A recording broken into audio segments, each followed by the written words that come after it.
Paz de Cristo, hermano. Gloria al Señor. Sí traemos paz, hermano.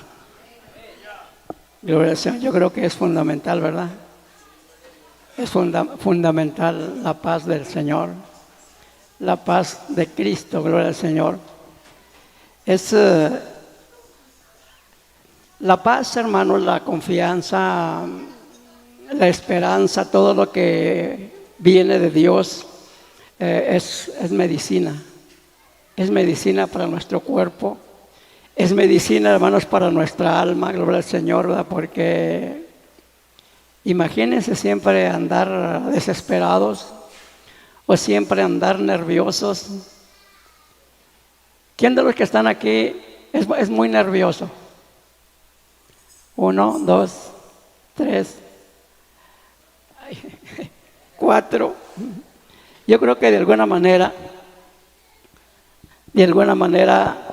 la mayoría somos nerviosos.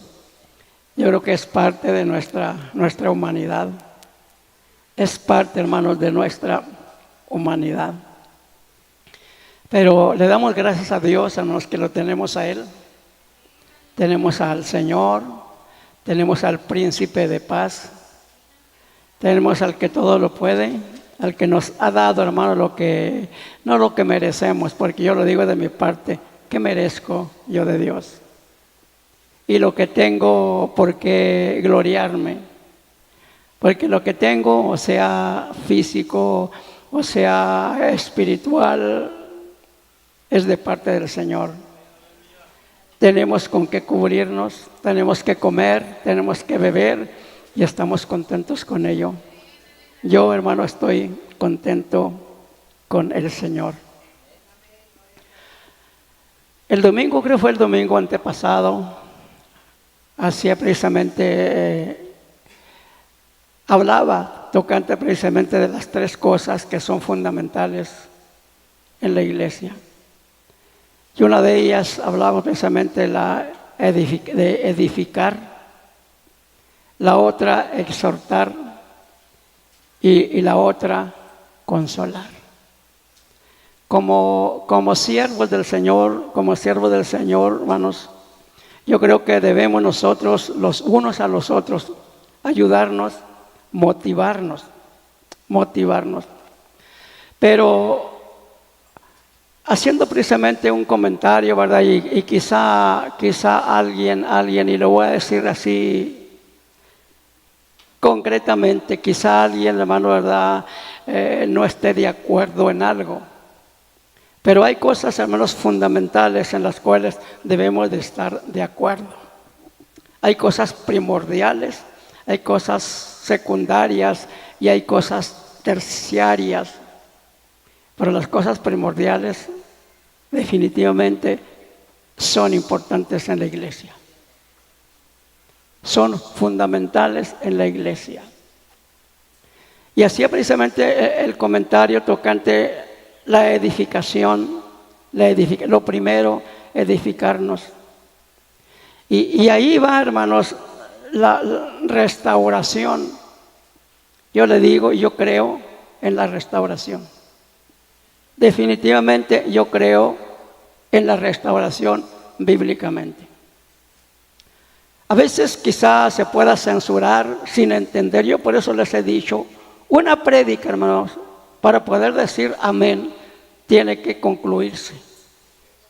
Tiene que concluirse para que usted se dé cuenta si verdaderamente lo que se dijo es de Dios.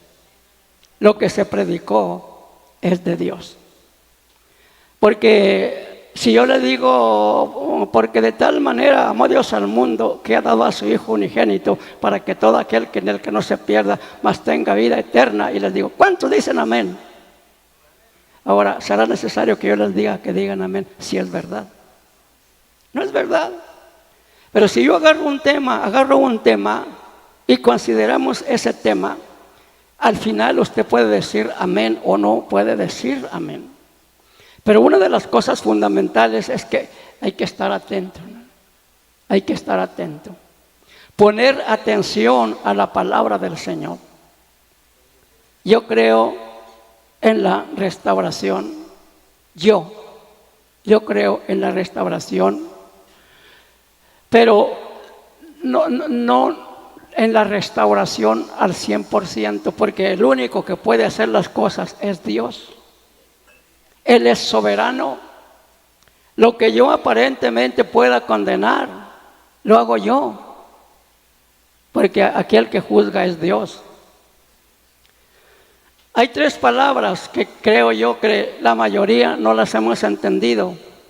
La mayoría no las hemos entendido y hemos aplicado porciones bíblicas para condenar a más de 4. Y por el hecho de no haber entendido un versículo. Hay un versículo que dice, porque si pecaremos voluntariamente después de haber conocido la verdad, que dice, ya no queda. Pero no lo explicamos verdaderamente qué es lo que dice ese versículo. ¿Y sabe por qué, hermano, verdad? Porque a veces no entramos al versículo. No entramos al versículo. ¿Qué es lo que se puede restaurar y qué es lo que no se puede restaurar? Porque el que restaura en sí es Dios. No nosotros, sino es Dios. Yo como humano, vamos a decir como pastor, que vamos a decir que ya sea Gabriel o Chuy, que cometan una falta grande, o yo cometa una falta grande, yo me puedo restaurar y vuelvo otra vez a ser quien era. Pero ¿qué pasó? Dios aprobó esa restauración que yo hice, o con uno de mis hijos o de mis nietos. No, porque aquí el que restaura es Dios. Y restaura por medio de la Escritura. Vamos a estar considerando unas porciones, ¿verdad? Unas porciones, y quiero mencionar varias. Aunque no todas aplican. Voy a mencionar por lo menos 5 así solamente, ¿verdad? ¿Cómo es que Dios perdonó? ¿Cómo es que Dios perdonó? Y si Dios perdonó, yo no puedo perdonar. La primera, no vamos a leer mucha escritura, la primera la conocemos en la samaritana. ¿Quién era la samaritana? ¿Quién era? ¿Cuál era la vida de la samaritana? ¿Cuántos maridos tuvo la samaritana? 5. Y trajeron, y los religiosos la trajeron, le dijeron, Señor, hemos visto a esta mujer en el mismo acto. Y la ley nos mandó que la apedreáramos. Le dice, ¿tú qué dices? Según la ley, ¿qué había que hacer? ¿Qué había que hacer? Matarla, apedrearla. Pero estos hombres insistieron, y algunas porciones menciona, por ejemplo, en el capítulo 4, vamos a leer versículos aislados, versículo 4 del capítulo 4, así vamos a ver rápido. 4:4, Juan. Gloria al Señor. Nos lo van a poner aquí y ustedes lo van a repetir, ¿sí? Cuando esté, pueden leerlo.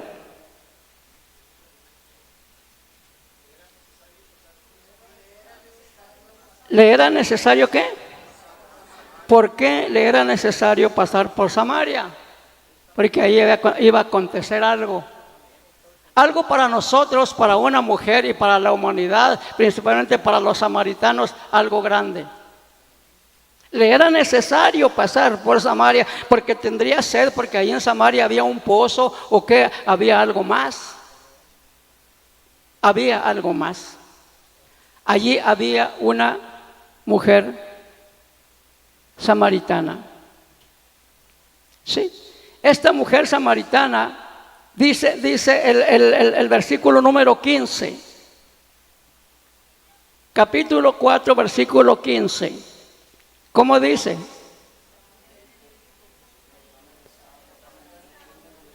La mujer le dijo, dame, ¿qué cosa? Y estoy leyendo unos versículos aislados porque todos ustedes conocen toda la historia de la samaritana, ¿sí? Cuando el Señor le ofrece agua para beber, ella le dice, dámela. Le había explicado verdaderamente la diferencia de un agua y de la otra. Ella pedía un agua física, pero el Señor le ofreció otra agua. Y dijo, quiero esa agua para que ya no venga más. A lo mejor no alcanzaba a entender la samaritana de qué se trataba. ¿De qué se trataba? Pero si usted lee el versículo número 29, al recibir ella, al tomar esa agua, con gozo fue y habló de Cristo a los hombres. El Señor le perdonó a aquella mujer todos sus pecados que había tenido. Pero en el capítulo número 8, vamos a ver de aquí mismo de Juan, así grande rasgo, vamos a leer cuatro, donde Dios perdona. Y si Él perdona, ¿qué hay que hacer nosotros? ¿Qué hay que hacer, hermano? Perdonar. Bendito Dios. Capítulo número 8, ahí está precisamente el punto de la mujer adúltera. Ahí lo tenemos. Capítulo 8, versículo número 1. Así aislados. Cuando esté ahí, pueden así en un corito, unánimes todos leerlo. 1.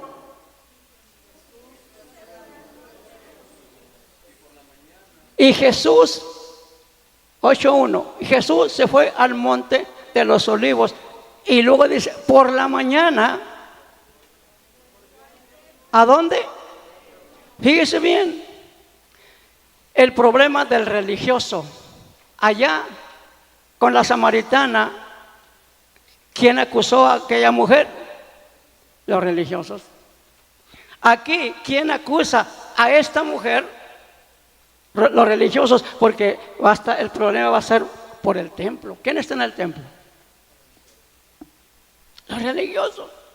Los religiosos están en el templo. Pero fíjese bien, versículo número 7. Gloria al Señor. Lo que hacían estos religiosos, ¿qué hacían? Insistían. Ellos querían que se obedeciera la ley. Eran celosos de la ley, pero eran celosos de la ley sin ciencia. Sin verdaderamente entender el propósito de la ley. ¿Cuál era el propósito de la ley? Porque cuando Cristo aparece alguien más grande que la ley, porque la ley le dice todo lo que es pecado, pero cuando Cristo aparece le dice todo lo que hay que quitar, porque Él quita todo el pecado. Versículo número 7. Y como insistieran en preguntarle, se enderezó y le dijo, el que de ustedes esté sin pecado, ¿qué haga, hermano? Sea el primero. Y hoy existe eso, hermano. Hoy existe eso. Pero el Señor dice, si tú verdaderamente eres libre de pecado, lanza la primera piedra. Y le voy a decir, yo solamente he visto a alguien que cuando se le ha dicho esa porción de la escritura ha sido uno, pero fue un niño. Y quien recibió, como lo diríamos, el pedradón, lo que dijo, amén. Porque ese niño era libre de pecado. Era libre de pecado. Y ese niño fue Aarón, mi hijo. Estaba chiquito. No sé por qué, pero el hermano Ángel mencionó eso. No, pues es que la Biblia dice que el que está libre de pecado lance contra él la primera piedra. El niño se la agarró y levantó y ándele, le dio una pedrada. Y el hermano dijo, amén. Pero ahora la pregunta de nosotros, ¿quién se atreve a lanzar una piedra contra otro? Hay muchos que lanzan piedras contra otros. Pero en esta parte el Señor le dice en el versículo, vamos a seguir leyendo, el versículo número 11. El versículo número 11 dice así. Ella dijo, ninguno, Señor. Ahí el Señor le está diciendo, a ver, ¿quién te acusó? ¿Sabe por qué? ¿Quién te acusó? Porque todos ya se habían ido. Ya habían sido redarguidos.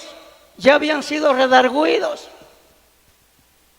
Entonces la pregunta es, ¿quién es el que te acusó? Dice la mujer adúltera, nadie. Y lo del Señor, ¿qué le dice? Ahí te va la pedrada. Le dijo, ni yo te condeno, vete. ¿Y qué cosa? Y no peques más. Pero el Señor la perdonó.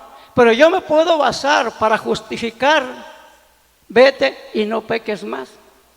Ahora vamos a entender esto. Si esa mujer se va y vuelve a pecar, ¿qué va a necesitar? Restaurarse. Porque cuando le dice vete y no peque, prácticamente se forma una vida. Una vida, no sé si me explique.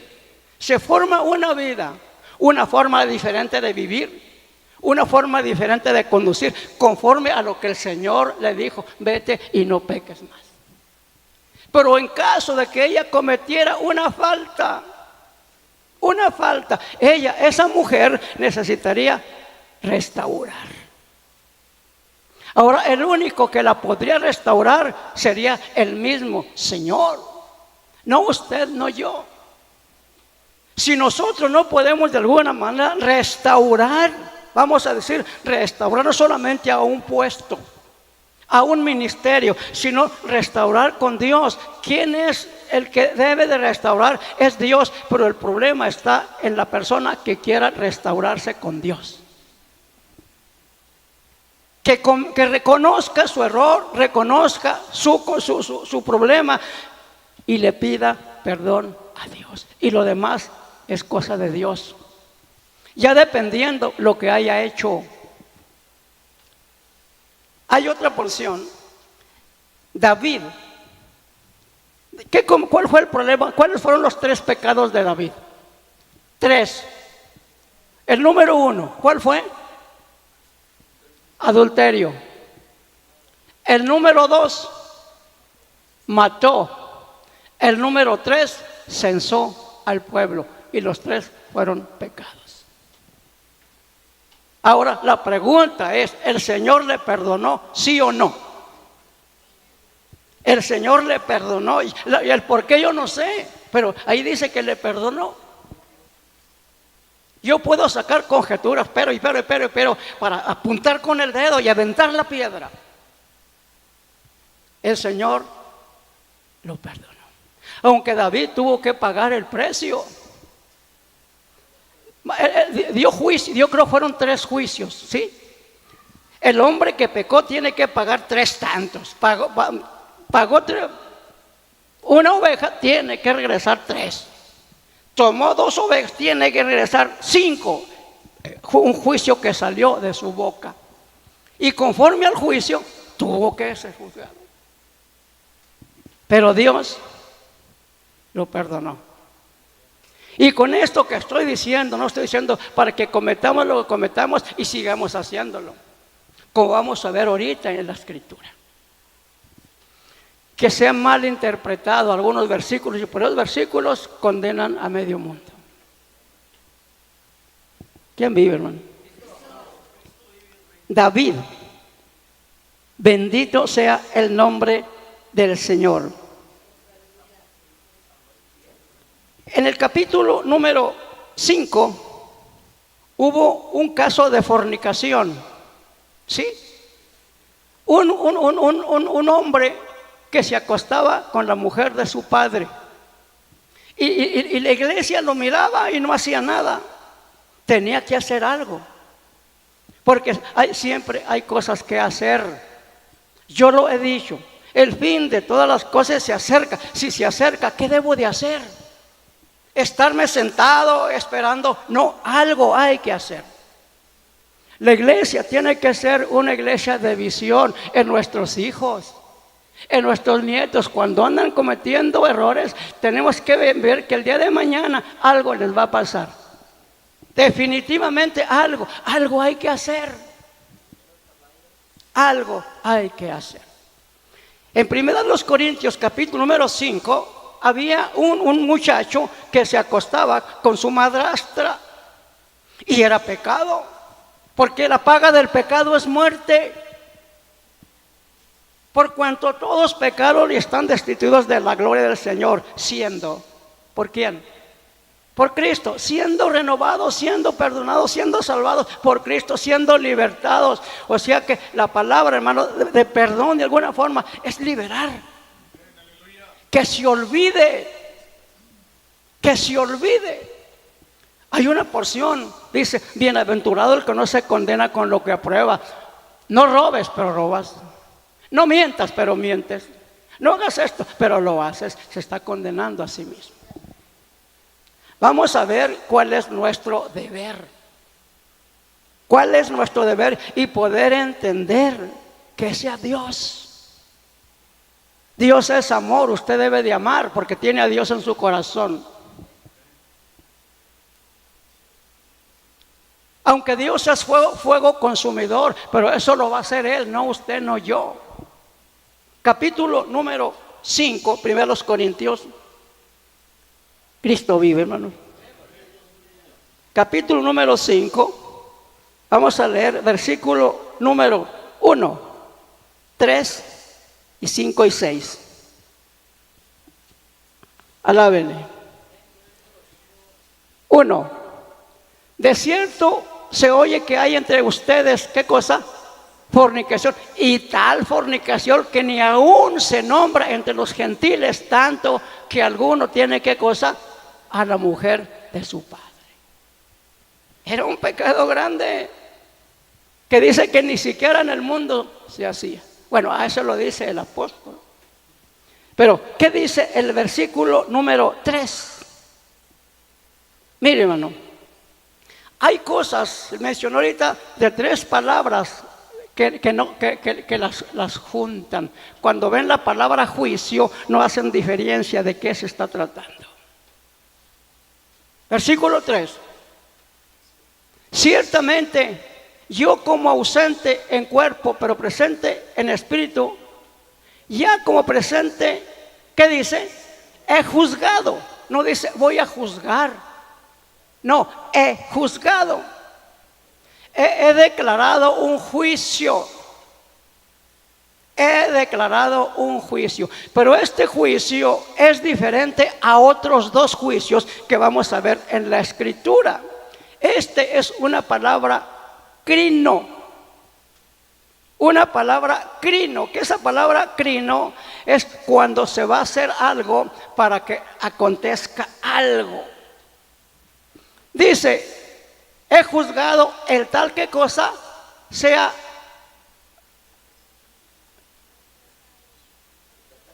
el tal cosa que ha hecho 4. En el nombre de nuestro Señor Jesucristo, reunidos vosotros en mi espíritu, con el poder de nuestro Señor Jesucristo, el tal sea qué cosa, entregado sea, él está dando un juicio, entréguenlo. Pero aquí en esta palabra crino, al ser entregado, este hombre no es para un juicio de condenación. No es para un juicio de condenación. El tal se ha entregado a Satanás. O sea, de alguna forma, sepárense de él, no le hablen, no tengan comunión con él, como si no existiera. Imagínense, hermano, que aquí haya alguien que lo tratemos así o que nos traten así. Que nos traten así. Es algo terrible. Pero aquí el apóstol Pablo da un juicio. No dice, ay, a ver usted, no, dice que sea entregado a Satanás. El ser entregado a Satanás, hermanos, es perder la comunión con él.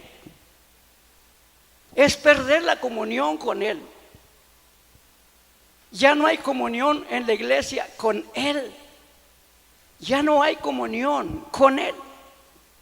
Es triste, hermano. Y muchas veces acontece cuando no hay comunión con alguien, se molesta y bueno, allá sí me quieren, o acá me quieren, y piensa que con eso va a ser la respuesta. No, él tiene que enderezarse ahí. Él tiene que enderezarse ahí, porque el problema lo llevó allí. O si trajo otro problema de fuera, allá tiene que solucionar su problema y venir aquí de una forma diferente o ir allá de una forma diferente. En la segunda, los Corintios, fíjese la diferencia.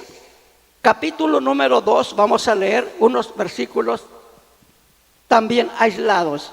¿Por qué digo aislados? Porque todos conocemos de qué se está tratando, ¿sí o no?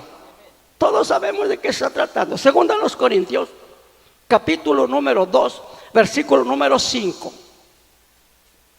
Bendito Dios.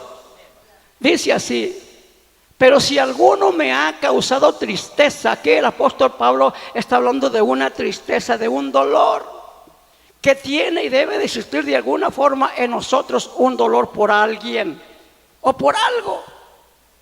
A mí me bla, bla, bla, bla, bla. Yo y yo y yo y yo y todo yo. Ahí dice: pero si alguno me ha causado tristeza, no me la ha causado a mí solo, sino en cierto modo, por no exagerar, ¿a quién? A todos ustedes. De alguna forma, la iglesia ya había considerado a aquel fornicario, y aquel fornicario había reconocido. Aquel fornicario ya había empezado a manifestar una vida diferente. Ahora, al manifestar una vida diferente, ¿qué debería de ser la iglesia? ¿Qué debería de ser la iglesia? Nosotros, olvídese lo que va a hacer Dios. Vamos a ser humanos. Versículo 10, versículo 7, vamos primero al 7. Gloria al Señor. Así que, al contrario, ustedes más bien debéis, ¿qué cosa? Perdonarle y consolarle. ¿Para qué? ¿Qué cosa, hermanos? No sea consumido de demasiada tristeza. Imagínense, hermano, yo no sé cuánto tiempo duró aislado ese hombre. Pero lo más bonito, hermano, que aguantó. Alguien por ahí en cierta ocasión, a mí me lo dijo. Dije, ma, pues como si nomás esa iglesia hubiera. Así me lo dijo a mí. Y se fue. ¿Verdad que es triste eso? Esa soberbia, esa altivez. ¿Cómo usted se da cuenta verdaderamente lo que mueve a un corazón como esos?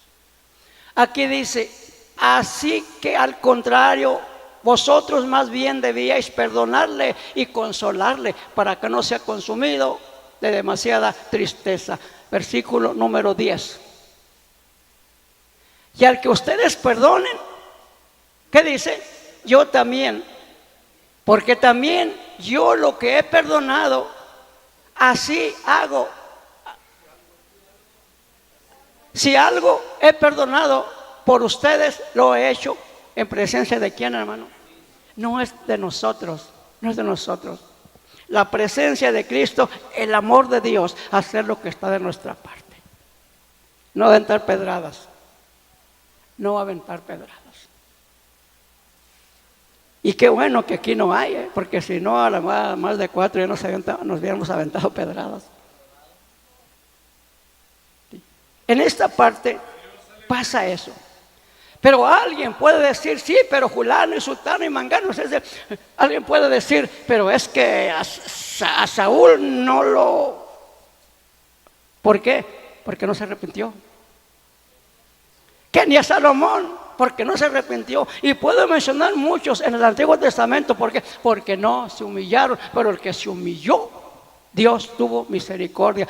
¿Hasta dónde? Yo no sé. Él, ¿cuál es nuestro deber, hermano? Edificarnos, exhortarnos y consolarnos. Somos una familia.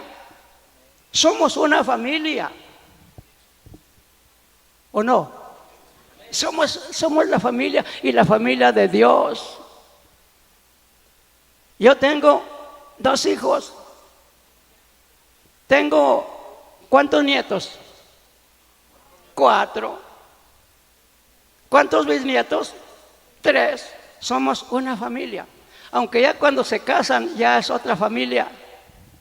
Pero somos familia. Como cristianos, hermanos, en esta congregación somos una familia. Aunque las otras congregaciones son nuestra familia. Pero primero, abrazarnos nosotros. Lo primero. No querer abrazar a otros y a nosotros. No, primero nosotros. No perdonó a muchos. ¿Por qué? Porque no se humillaron. Porque no reconocieron. Y yo no sé hasta dónde verdaderamente, ¿verdad? Porque si miramos, quizá alguien no alcanzó a entender cuál es el pecado que no tiene perdón. ¿Cuál es el pecado? Yo le pregunto a uno de ustedes, va a decir al otro, otro y este otro, porque no hemos entendido verdaderamente cuál es el pecado de muerte. Yo intuyo cuál es el pecado de muerte. Pero una de las cosas que debemos nosotros de entender, aprender a perdonar. Allí en Primera de Samuel, fíjese bien, vamos a ver una porción, vamos a tratar de entender este versículo. Primera de Samuel, bendito sea el nombre de Cristo, capítulo número 1, versículo número 24 y 25. Aquí el reconocer y el perdón es fundamental. Yo no sé hasta dónde Dios lo vaya a hacer. Yo no sé, porque lo único es Él. Yo no voy a decir, no, el Señor lo hizo, los perdonó. No, yo no sé. Pero ahí dice algo que debemos nosotros entender. Porque a veces vemos, es que sí dice, sí, pero no se ha entendido verdaderamente lo que está dentro de ese versículo. Capítulo número 1, versículo 24. Cristo vive. El Señor es maravilloso, ¿verdad, hermano? Primera de Samuel, déjenme ver si este es. Habla precisamente del pecado de los hijos de él. Sí es ahí, hermano. Apóyenme, hermano. Sí, muy cómodo. Apóyenme. Échenme la mano. A ver, yo aquí lo tengo.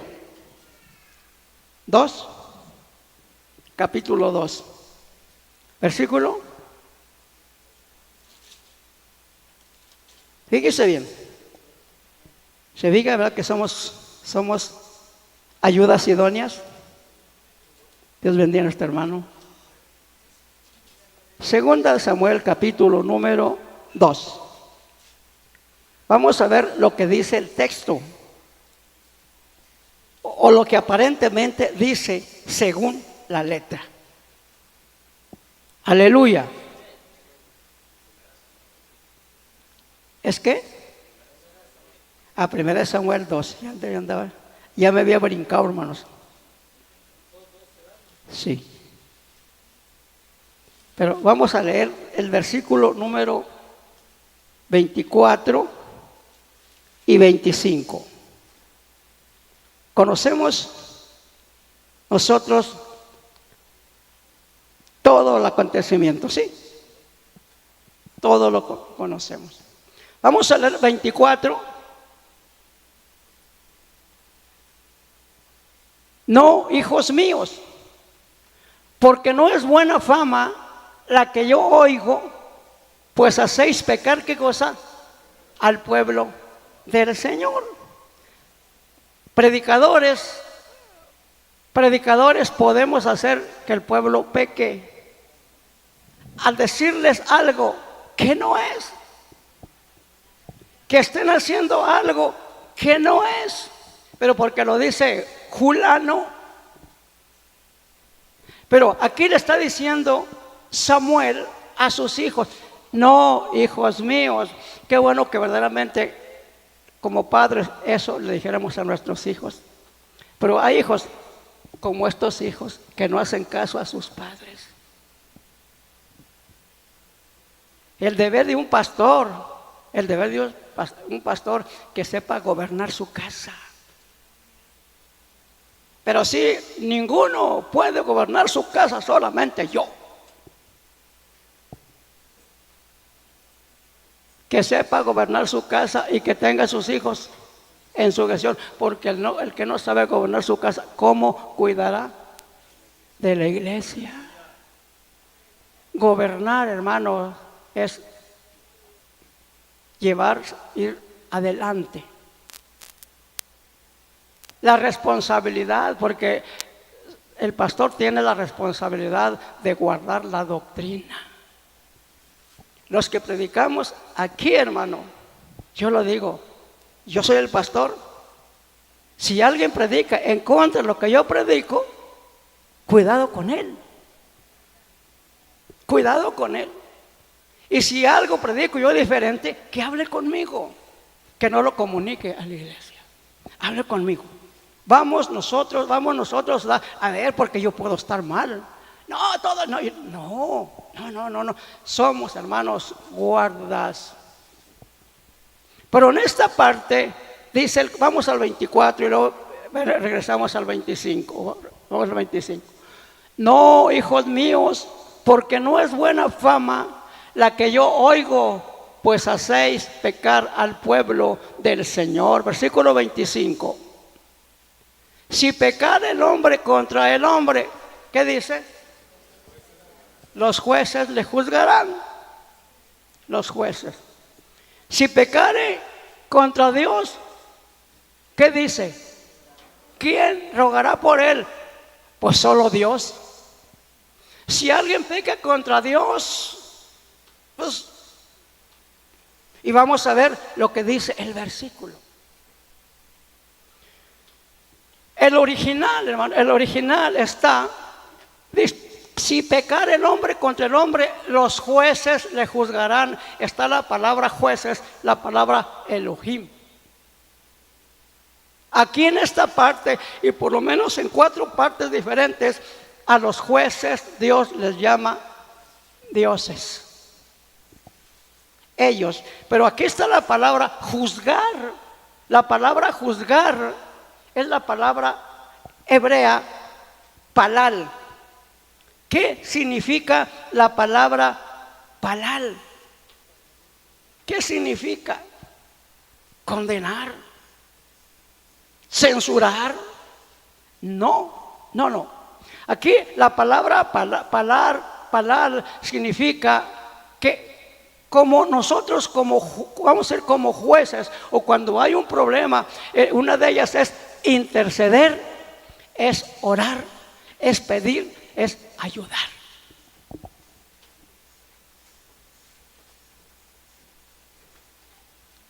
Y si alguien peca contra Dios, ¿quién rogará? ¿Quién palal? Que es la misma. Allá le llama juzgar, aquí habla después, ¿quién rogará? Dios.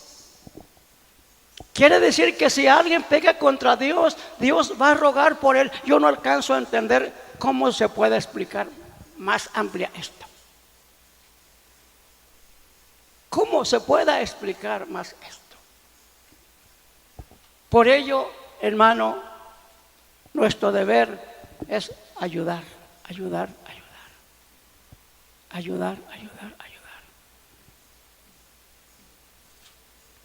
Cristo vive, hermano. Él nos habla, Él nos instruye, Él nos enseña. Mire, vamos a ver, hermano. Hay una palabra, y vamos allí a Gálatas, capítulo número 6, versículo número 1. Gálatas 6, 1. Hermanos, si alguno fuera sorprendido en qué, hermanos, una falta, hermano, es pecado. Y esa falta, desde el instante que es pecado, es una falta condenatoria, salvo que pida perdón. Sí, salvo que pida perdón. Pero a veces somos nosotros tan, hijo, no voy a decir la palabra, ¿verdad? Duros de servicio, que se nos dice y se nos dice y se nos dice y no reconocemos. Sino por el contrario, vemos que alguien cometió una falta y lo señalamos en vez de ir a ayudarlo, a apoyarlo, que se arrepienta, que se vuelva a Dios, que se vuelva a Dios. Si alguno fuere sorprendido en alguna falta, ¿quién tiene que actuar así? ¿Qué es un cristiano espiritual que no es carnal? Pero a veces el carnal es el que más leña le echa al fuego. El espiritual no, va a ayudar, va a apoyar, va a apoyar, va a apoyar. Que a lo mejor va a llegar un instante que se cometen errores grandísimos, hermano, pero él no puede condenar. Él no puede condenar. Porque nosotros no fuimos llamados para condenar. Pablo usó la palabra, ¿qué palabra dijimos?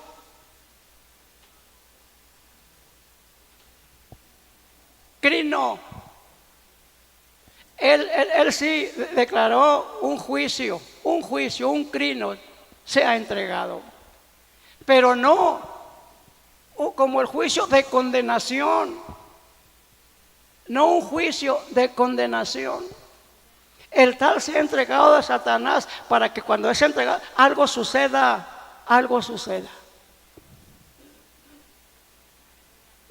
Sí, me estoy explicando, me regreso. Él declaró un juicio para que él entrara a un estado y ahí reflexionara. No lo mandó al infierno. No lo mandó, se ha entregado a Satanás. La iglesia entendió bien eso. La vida de él cambió, fue transformada. Y en la segunda carta le dice, pues ya perdonen lo que no ven. Que no ven que su fruto ya es diferente. Su fruto es diferente. ¿Sabe por qué? Porque él cambió. Hoy, hermano, el 90%, hermanos, el 90% necesita reconocer. Necesita reconocer. Sí, porque si no reconoce, hermano, está perdido. Porque no reconocer el pecado y tenerlo allí, hermano, es de condenación, aunque sea chiquito. Abogado tenemos para con el Padre, ¿a quién? Abogado tenemos para con el Padre, a Jesucristo el justo. Pero en esta parte está diciendo así: bendito sea el Señor. Vosotros que sois restaurarle, ¿con qué, hermano? Con espíritu de qué? ¿Qué es mansedumbre? Jesús dice, aprendan de mí que soy manso. El Salmo dice, los mansos van a heredar la tierra. La mansedumbre es fundamental. ¿Pero qué es mansedumbre? Esa no es mansedumbre, es altivez, es soberbia. Es soberbia. Mansedumbre, dice aquí, en la teología cristiana se define la mansedumbre como el proceso interno por medio del cual la persona vive en paz y se hacen cesar las grandes ofensas. Él cesa, esa mansedumbre hace cesar las grandes ofensas. Por eso Jesús dijo, aprendan de mí que soy manso, mansedumbre. Que con mansedumbre corrija. Pero algo que no tiene mansedumbre, hermano, censura, critica. Quiero que entienda, hermano, que nosotros, hermano, ¿verdad? Para mí esto es algo personal. Usted tómelo personal. No se confía y diga, que al cabo el Señor me restaura, voy a pecar. Si usted piensa así, hermano, está perdido. Definitivamente, cuando se hace como lo vamos a ver, con liberación, está perdido. Ahí en segunda a Timoteo, capítulo 2, 24, 25 y 26. El tiempo está corriendo, hermano, y yo creo que no vamos a terminar. No hay problema, lo tenemos toda la semana. Segunda Timoteo, ¿qué dice, hermano? Porque, léalo conmigo, hermano. Porque el siervo del Señor no debe de ser, ¿qué cosa? Peleonero, sino amable para con todos, apto para qué, hermano, apto para enseñar.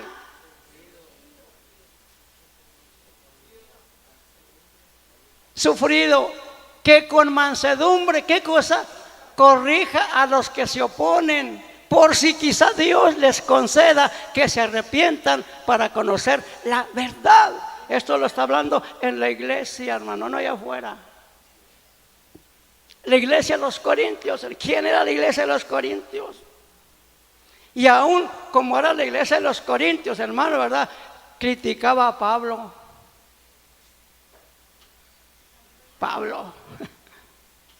Imagínense qué podría esperarse de iglesias hoy y que no somos Pablo.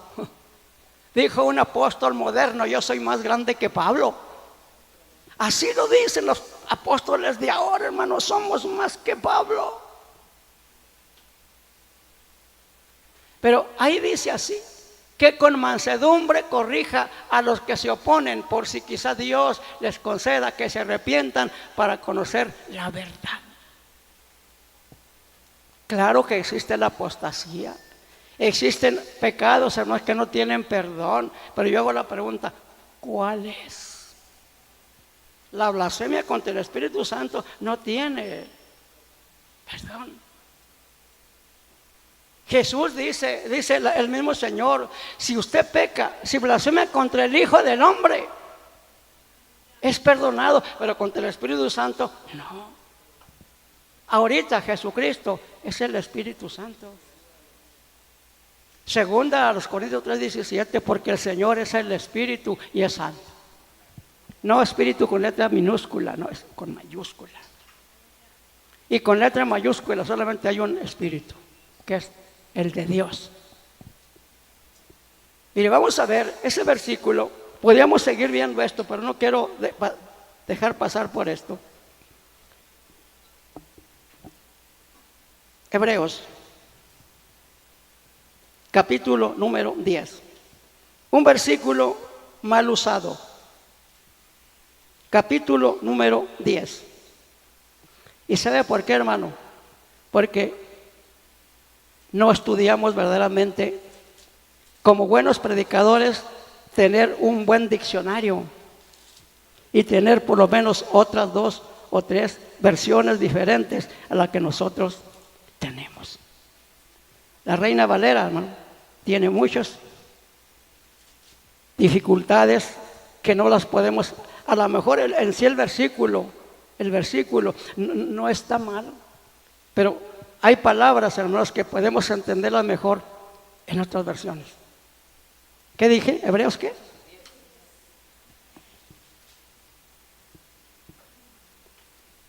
Versículo 26.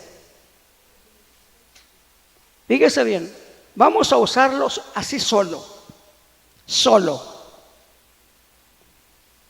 Dice, porque si pecaremos voluntariamente, después de haber recibido el conocimiento de la verdad, ¿qué cosa? ¿Se fija? Ya me mató. Ya todos estamos muertos. Ya no tenemos, por no entender ese versículo. ¿Qué es lo que está diciendo verdaderamente, verdad? Ese versículo. Si yo parafraseo este versículo, ahí está, dice, si yo, voy a parafrasearlo, si después de yo haber adquirido el conocimiento de Dios, sigo pecando, se acabó. Pero si pecáramos voluntariamente es seguir pecando.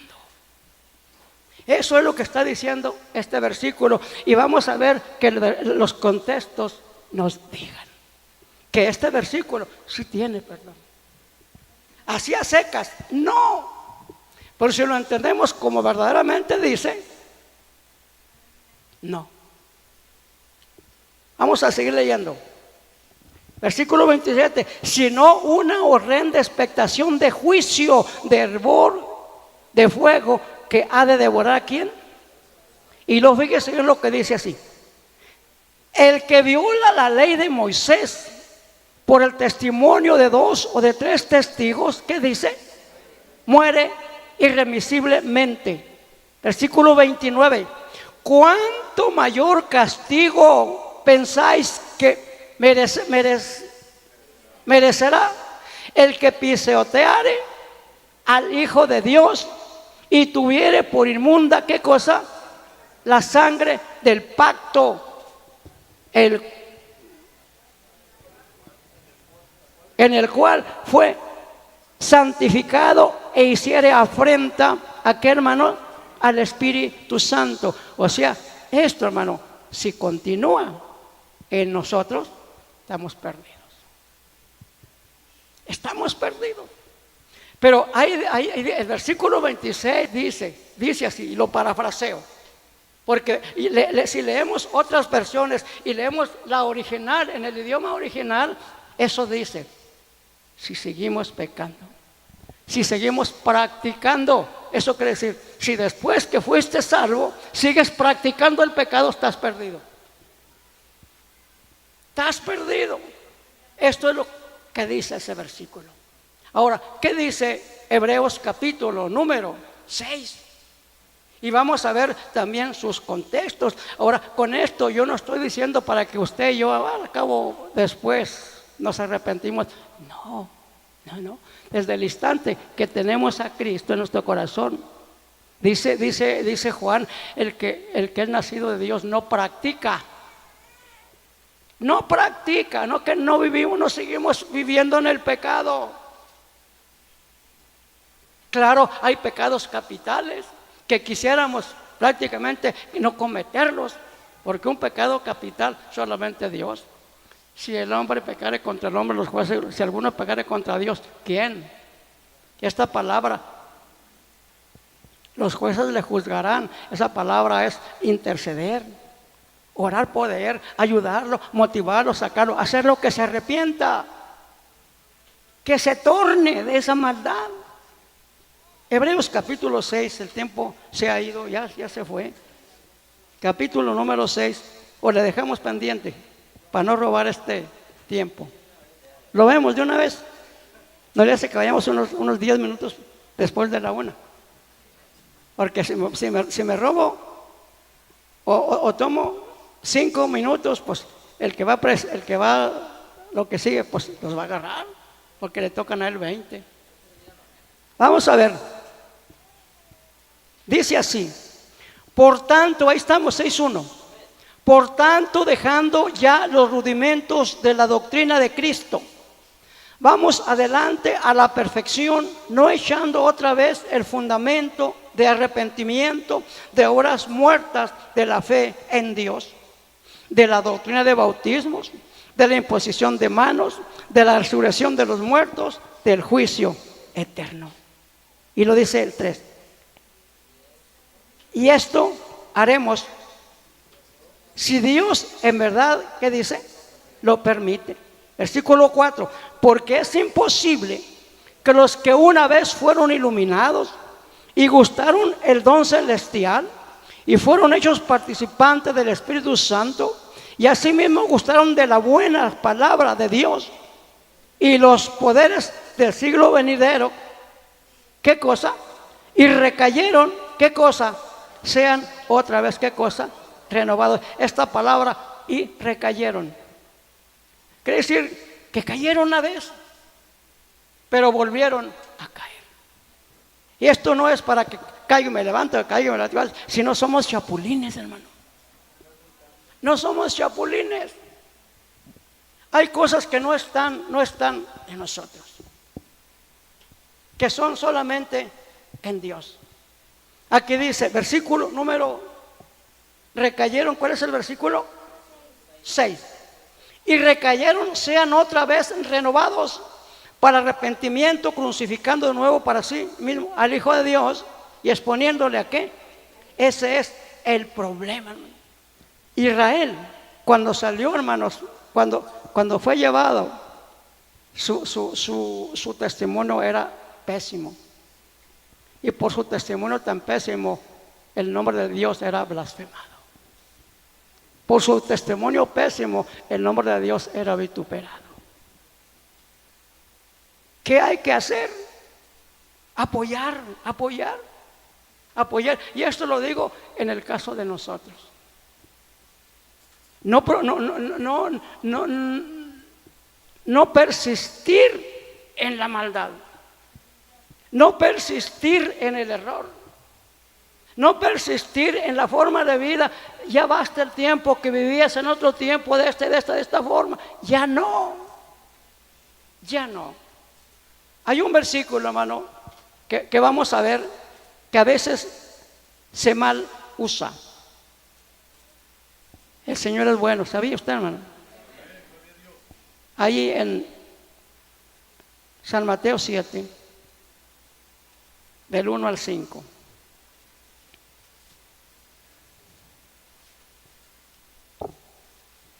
Aleluya. Del 1 al 5.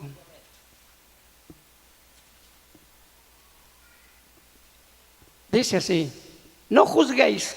¿Para qué? Para que no seáis juzgados. Porque con el juicio con que juzgáis, serás ¿qué cosa? Juzgado. Y con la medida con que mides, serás medido. 3. ¿Y por qué miras la paja que está en el ojo de tu hermano y no echas de ver la viga que está en tu propio ojo? ¿Y cómo dirás a tu hermano, déjame sacar la paja de tu ojo y aquí la viga en el ojo tuyo? Hipócrita. ¿Qué cosa? Ahora, la pregunta, si yo traigo una viga, ¿le puedo sacar la pajita? ¿Cómo le voy a sacar la pajita a usted? Quitándome la viga. Pero no, con viga y todo, queremos sacar pajitas. Queremos sacar pajitas. Y aquí en esta forma es una forma de un juicio donde hay que hacer algo para tornarse. Eso lo dice el contexto. No es un juicio de condenación, es un juicio que se va a entrar a un estado para hacer algo y enderezar la vida. Porque aquí, hermano, qué bueno fuera que ninguno trajéramos vigas. Sí, hermano, o que por lo menos algunos no traigan viga para que saquen nuestra pajita. Que no traigan viga y sacar la pajita. Porque sí se puede sacar la pajita, ¿verdad? Cuando no se trae viga. Pero este versículo que vamos a ver es bien delicado, hermano. Ya mencioné 3 palabras: crino y anacrino. Que aunque en las 3 partes es juicio. La palabra crisis es juicio, un juicio condenatorio. Y solamente podríamos decir que el que hace ese juicio condenatorio es Dios. Es Dios. Pero la palabra, vamos a ver ahí en Lucas 6. Vamos a ver que este crino sí es de condenación, aunque es crino. Es crino. Capítulo número 6. Versículo número 35 en adelante. Amad pues a vuestros enemigos y haced bien y prestad, no esperando de ellos, ¿qué cosa? Nada. Y será vuestro galardón grande y seréis hijos del Altísimo, porque Él es benigno para con los ingratos. ¿Y qué? ¿Quién es Él? ¿Quién es benigno? El Señor. ¿Para quién?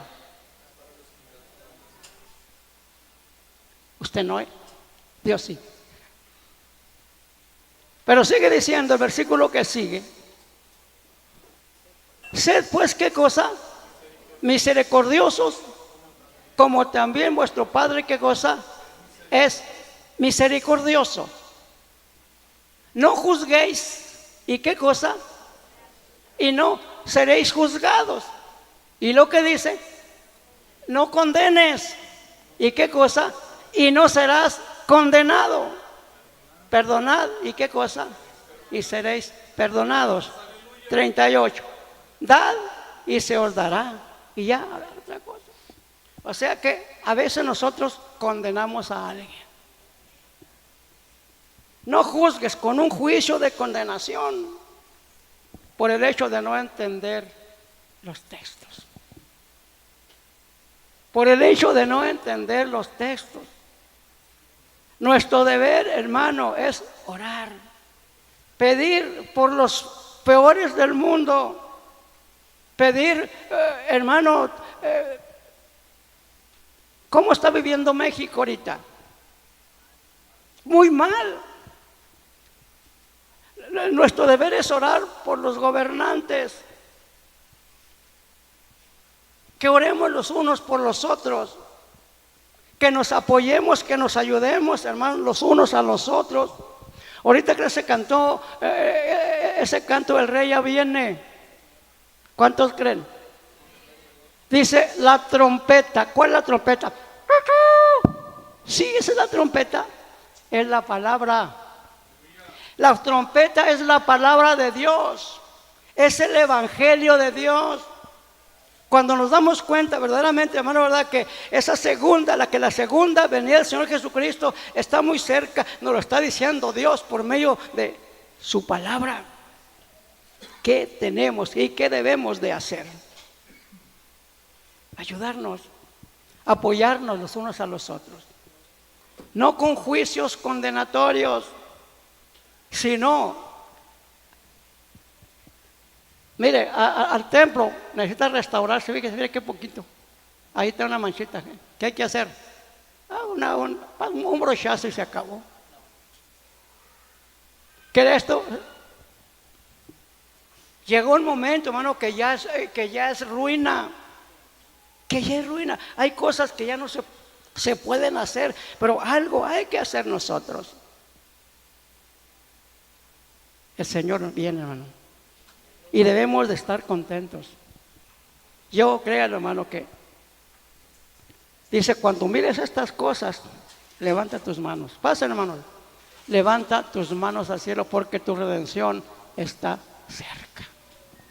Alábele, mi hermano. Gloria al Señor.